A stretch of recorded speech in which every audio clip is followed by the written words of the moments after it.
bienvenidos a su programa en el nombre del Padre. Qué bueno es contar con su presencia.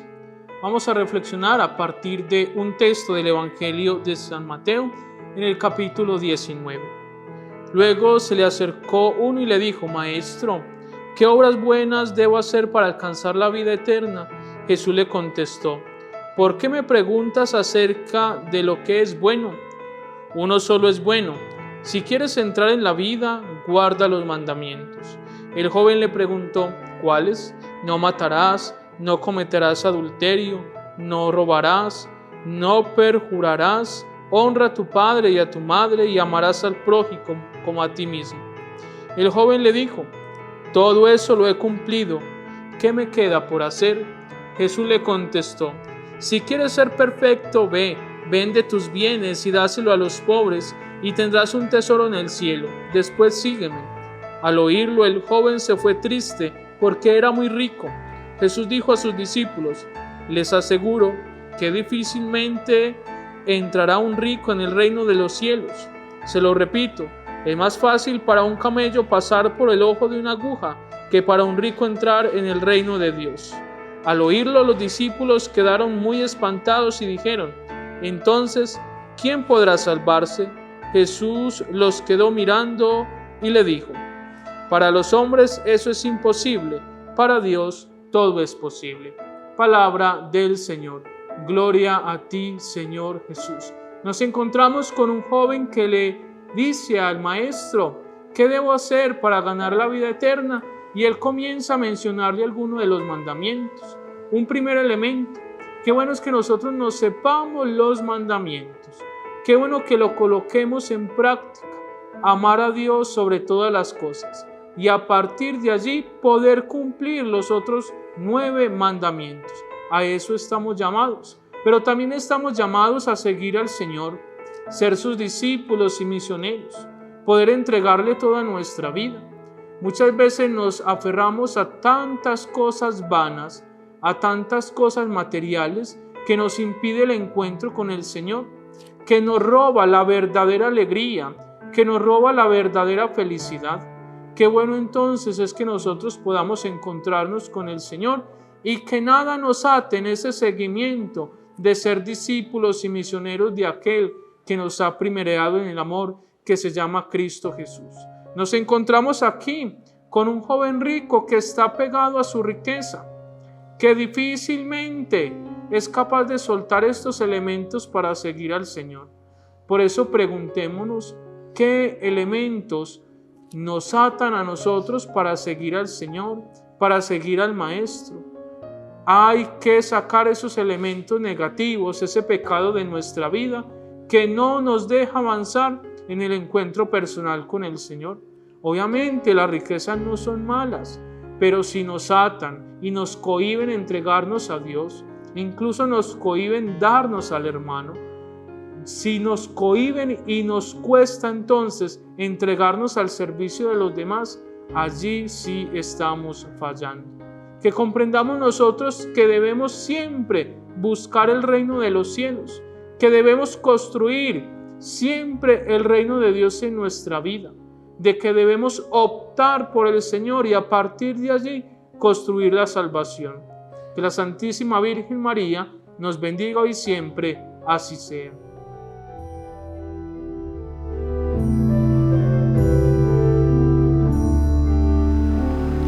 ¿Quién como Dios? Nadie como Dios. Bienvenidos al programa En el Nombre del Padre. Mi nombre es Sebastián y el día de hoy los voy a acompañar hablándoles de 2 santos muy lindos que diariamente en su vida personal, en la vida de la sociedad y en la vida común vivían la santidad. Y la santidad consiste no en ser tal vez hacer muchos rezos y hacer muchas oraciones que muchas veces sí son necesarias, pero que la santidad consiste en amar y en dejarme amar por Dios. Entonces, el día de hoy les voy a hablar de esos 2 santos, que es San Marcelino y San Pedro. Resulta que ellos vivieron alrededor del siglo IV y resulta que San Marcelino era un sacerdote muy conocido y estimado de la ciudad de Roma. San Pedro, no el apóstol San Pedro, sino otro, digamos que Pedro, el amigo de Marcelino, no era sacerdote, sino que era digamos que un laico o una persona que que era comprometida con su fe, que era un cristiano muy comprometido con su fe. Y Pedro tenía un don, lo conocía mucho por esto, tenía un don y era que es como si hiciera exorcismo, practicaba exorcismo.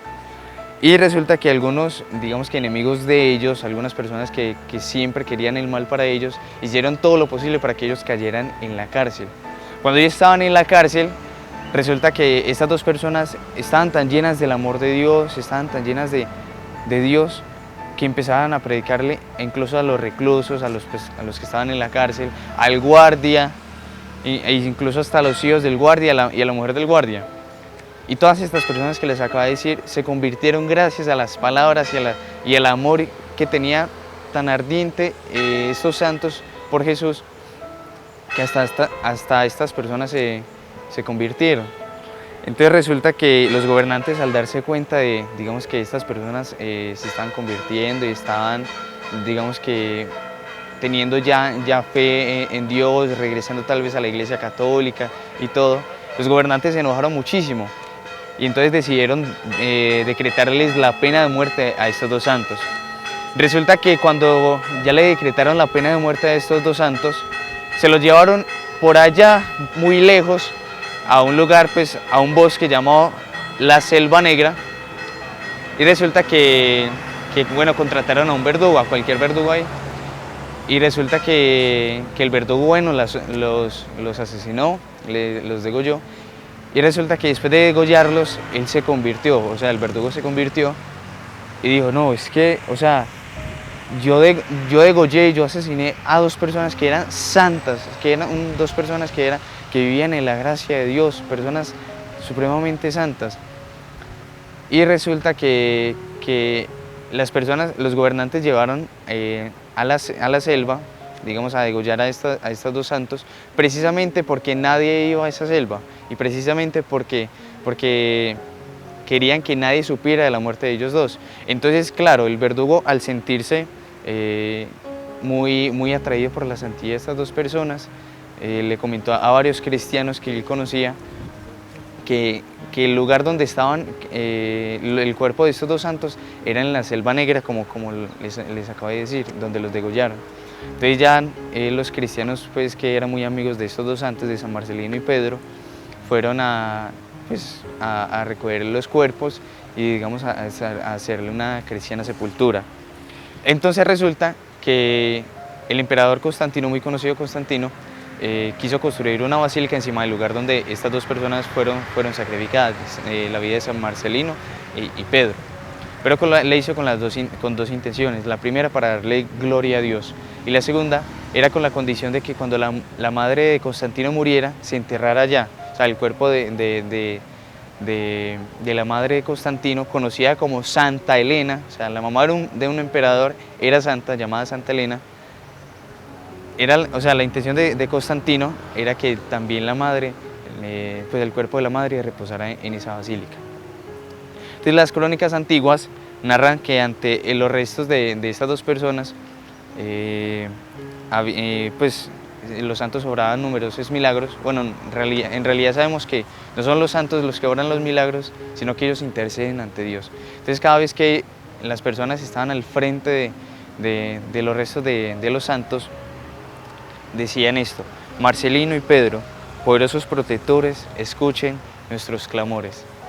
Entonces los invito para que todos los días nos enamoremos de estos dos santos, o aquel santo que nosotros conozcamos, en el cual nosotros acogemos como nuestro santo de devoción, ya sea San José María Escrivá Balaguer, Santo Cura de Ars, cualquier. Ahí en la iglesia hay muchísimos santos, infinidad de santos. Entonces todos los días pidámosle al Señor para que nos dé más personas que quieran ser más santas cada día.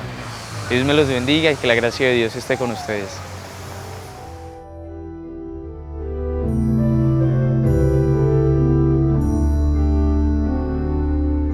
Cordial y afectuoso saludo a ustedes, queridos amigos, que sintonizan, que se conectan con Apaçivol en este programa, en el nombre del Padre. Importante darle la cordial bienvenida para que compartamos un momento de reflexión. Y como indica el nombre del programa, nuestra mirada y nuestro corazón es una invocación al Padre del Cielo, en el cual todos nosotros somos hijos, por consiguiente hermanos. Esta fraternidad universal que nace de la conciencia del Padre común que todos tenemos. Gracias a este Padre nos conectamos y nos contactamos unos con otros. Pues quisiera que este momento fuera de mucha espiritualidad, porque así es lo que queremos, promover valores humanos y cristianos. Y a propósito de ello, hemos hablado en varias ocasiones acerca de los valores, de estas opciones que hacen la dignidad humana, estos preciosos tesoros que identifican a un ser humano como tal en toda su dignidad. Los valores son como unas perlas preciosas que se buscan para adornar lo que nosotros somos. Una persona que busca su desarrollo humano, espiritual, integral, es una persona que tiene en su ser estas perlas preciosas, llamadas valores humanos. Pero no podemos quedarnos solamente a ese nivel. El Catecismo de la Iglesia Católica nos invita a considerar un poco más allá, con sentido de trascendencia, algo que se llaman las virtudes teologales. Vamos a ver por qué consideramos que va más allá de la opción por los valores. Las virtudes teologales son las que tienen como origen, motivo y objeto inmediato a Dios mismo, infusas en el hombre con la gracia santificante, nos hacen capaces de vivir en relación con la Santísima Trinidad y fundamentan y animan la acción moral del cristiano, vivificando las virtudes humanas, los valores de los que hemos hablado.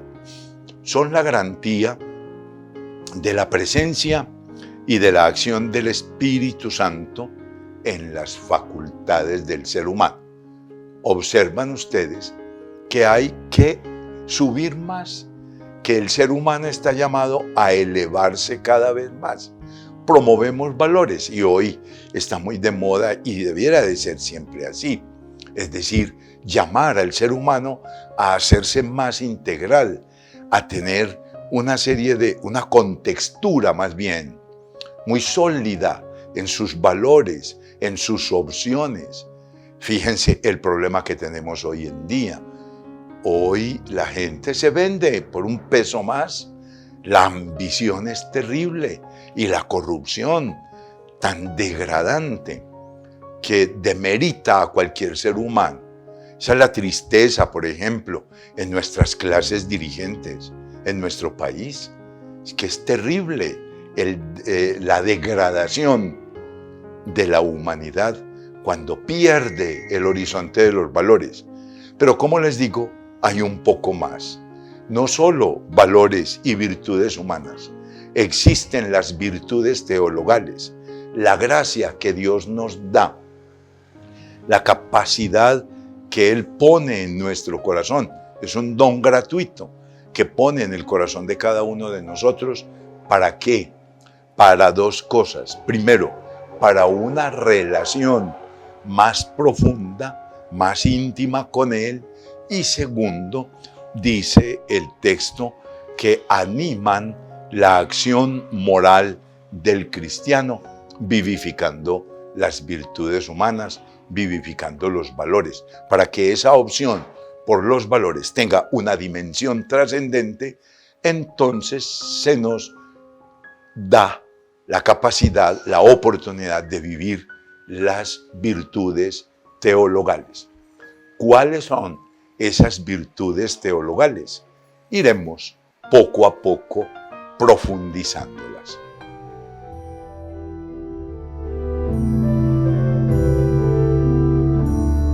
Jesús va de camino, 10 leprosos se le acercan gritando: «Ten compasión de nosotros». Los 10 son sanados, pero solo uno de ellos vuelve para dar gracias a Jesús. Es un samaritano, una especie de hereje para los hebreos. Al principio caminan juntos, pero luego la diferencia la hace aquel samaritano que regresa alabando a Dios a grandes gritos. Detengámonos en estos dos aspectos que el Evangelio de hoy nos sugiere: caminar juntos y agradecer.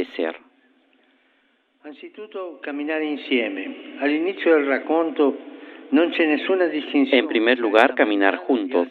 Al principio de la narración no hay distinción entre el samaritano y los otros 9.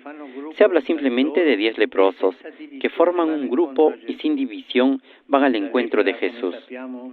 La lepra, como sabemos, no era solo una llaga física, que también hoy debemos esforzarnos por erradicar, sino también una enfermedad social, pues en aquella época, por miedo al contagio, los leprosos debían permanecer fuera de la comunidad.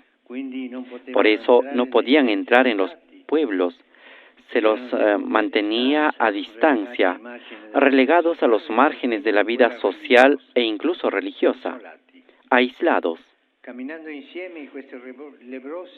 Caminando juntos, estos leprosos expresan su grito contra una sociedad que los excluye.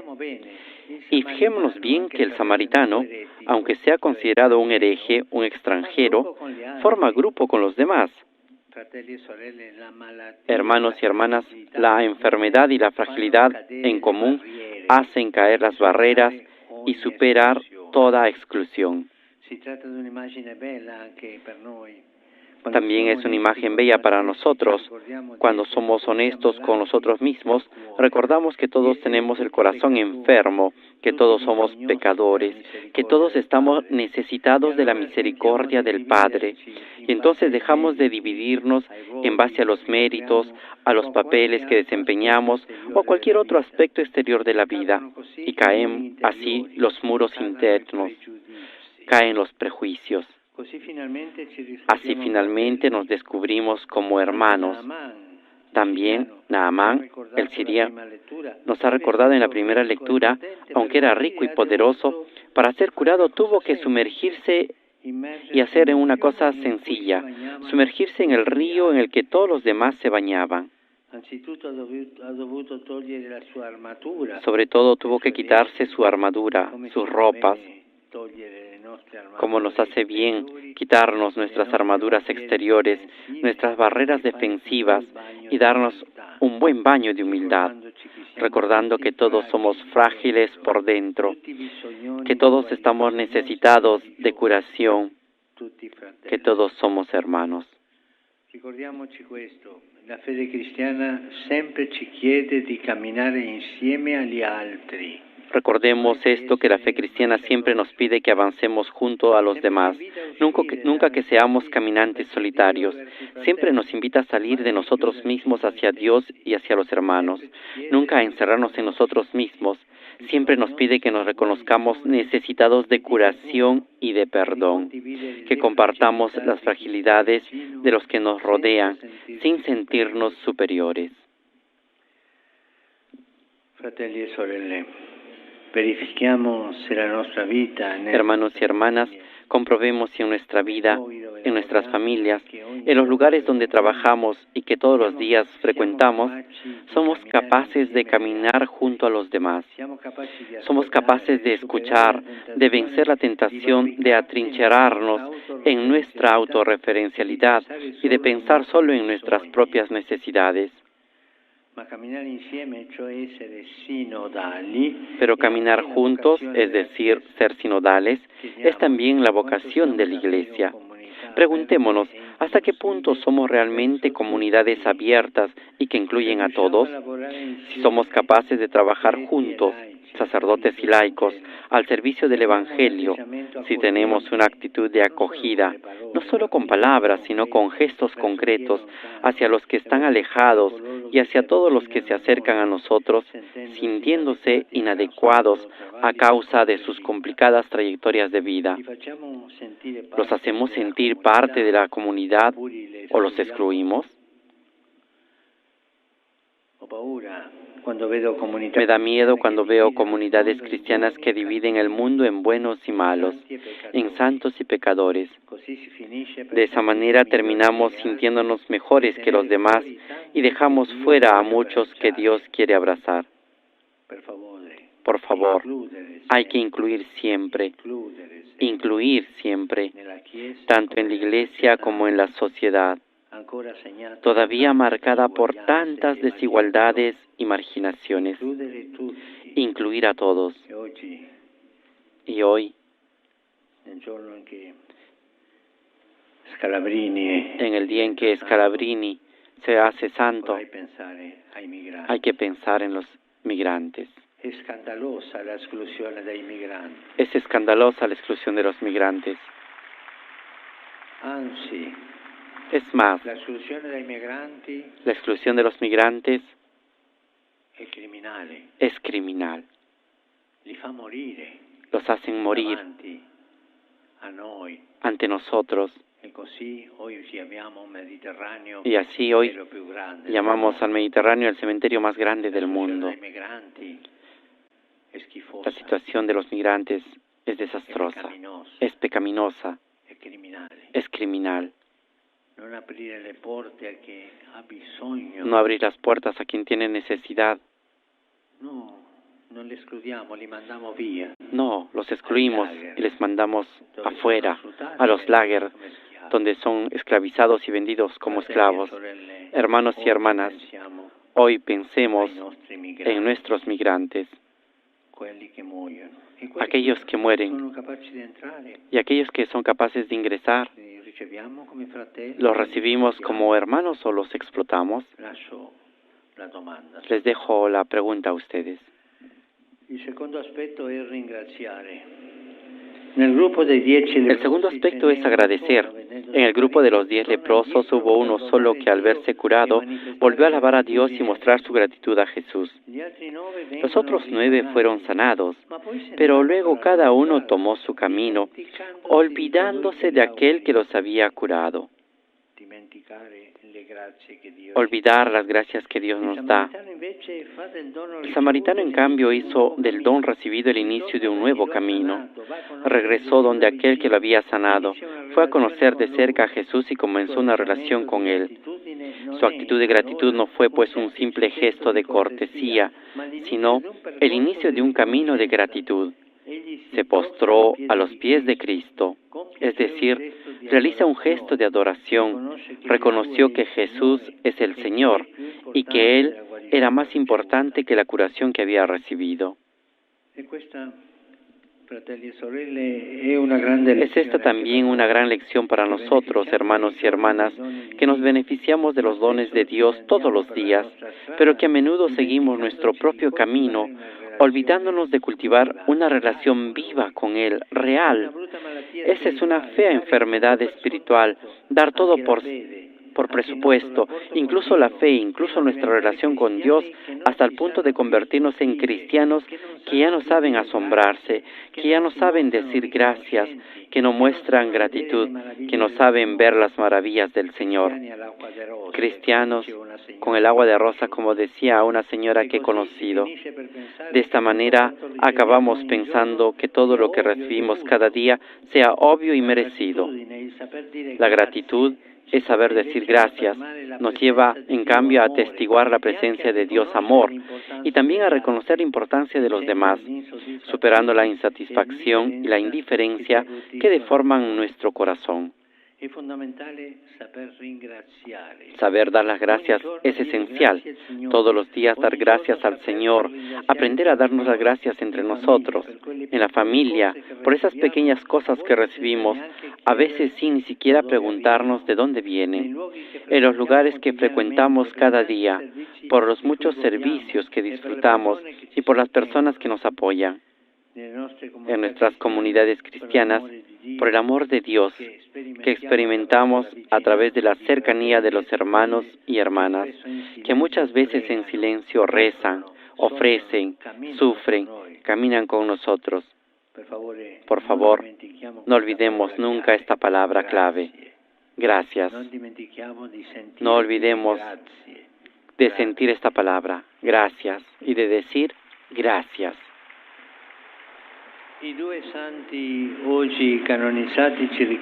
Los dos santos canonizados hoy nos recuerdan la importancia de caminar juntos y de saber dar las gracias. El obispo Scalabrini, que fundó una congregación para el cuidado de los migrantes, dos, una masculina y otra femenina, afirmaba que en el caminar común de los que emigran no había que ver solo problemas, sino también un designio de la providencia. Precisamente gracias a las migraciones forzadas por las persecuciones, decía, la Iglesia cruzó las fronteras de Jerusalén y de Israel y se hizo católica. Gracias a las migraciones de hoy, la Iglesia será un instrumento de paz y comunión entre los pueblos. Hay una migración en este momento en Europa, sobre todo, que nos hace sufrir mucho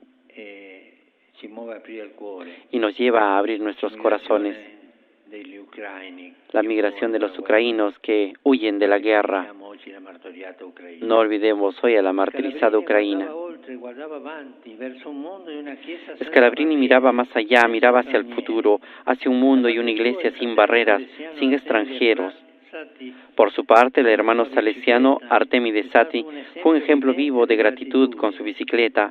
Curado de la tuberculosis, dedicó toda su vida a gratificar a los demás, a curar a los enfermos con amor y ternura. Se dice que lo vieron cargarse sobre la espalda el cadáver de uno de sus pacientes.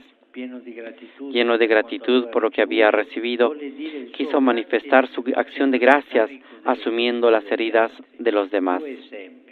Dos ejemplos, Recemos para que estos santos hermanos nuestros nos ayuden a caminar juntos, sin muros de división, y a cultivar esa nobleza de espíritu tan agradable a Dios que es la gratitud.